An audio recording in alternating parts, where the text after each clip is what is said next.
that the two French speakers have the same name.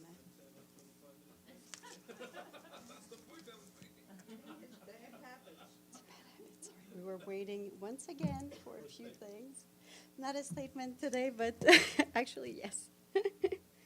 Well, good afternoon, everyone. Thank you so much for your patience and happy Friday. I have a few notes for you, then I will hopefully be able to answer all of your questions. So let me start with a statement from Martin Griffiths, the Under-Secretary General for Humanitarian Affairs. He says that 3 months since the horrific attacks of October 7th, Gaza has become a place of death and despair. He said the humanitarian community has been left with the impossible mission of supporting more than 2 million people, even as its own staff are being killed and displaced, as communication blackouts continue, as roads are damaged, and convoys shot at, and as commercial supplies vital to the survival of people there are almost non-existent. So that statement is being emailed out by OCHA and is available also on their website.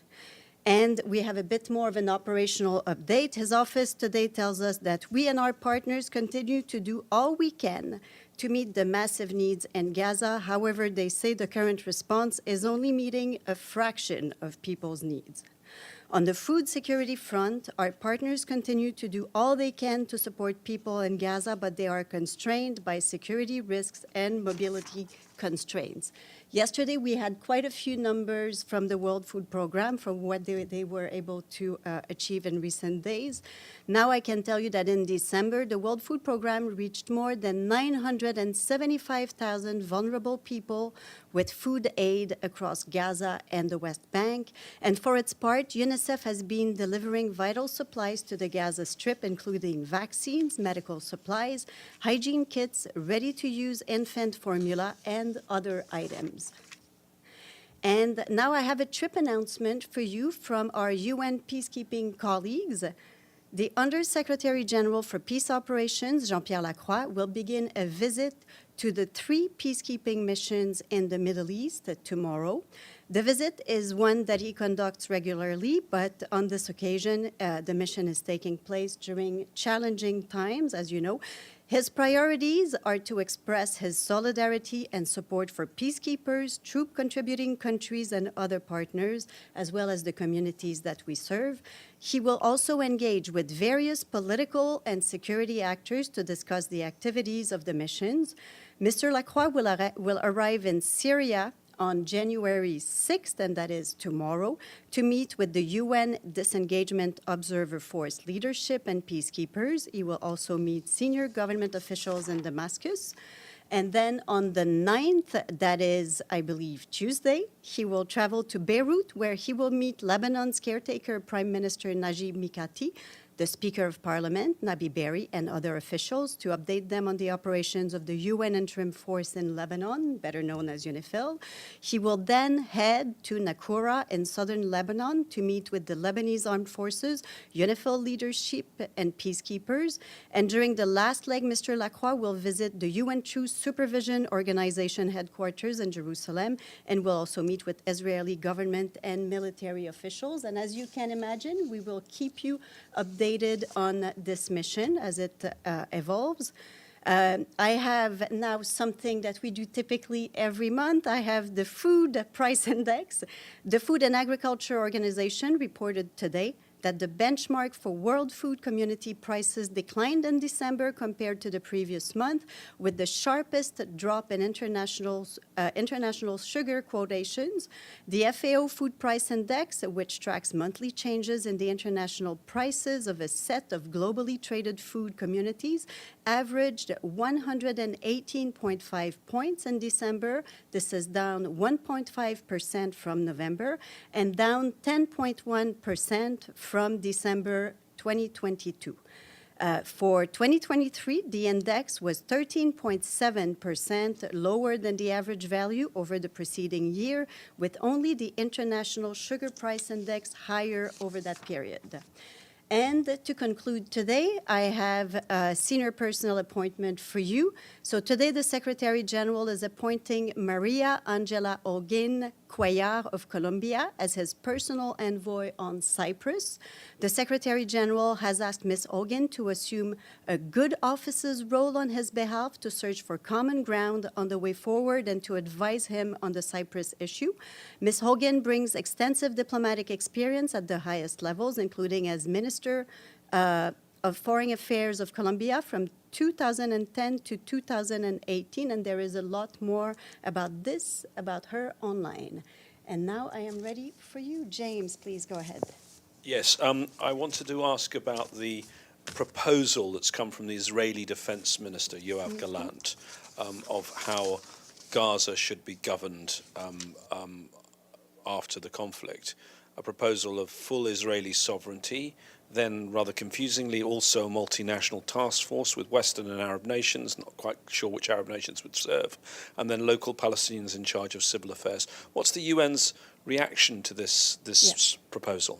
So we understand that this, at this point, is, as you just rightly pointed, is a proposal. It's not a plan that has been sanctioned, approved by the government. Our position is clear and remains unchanged.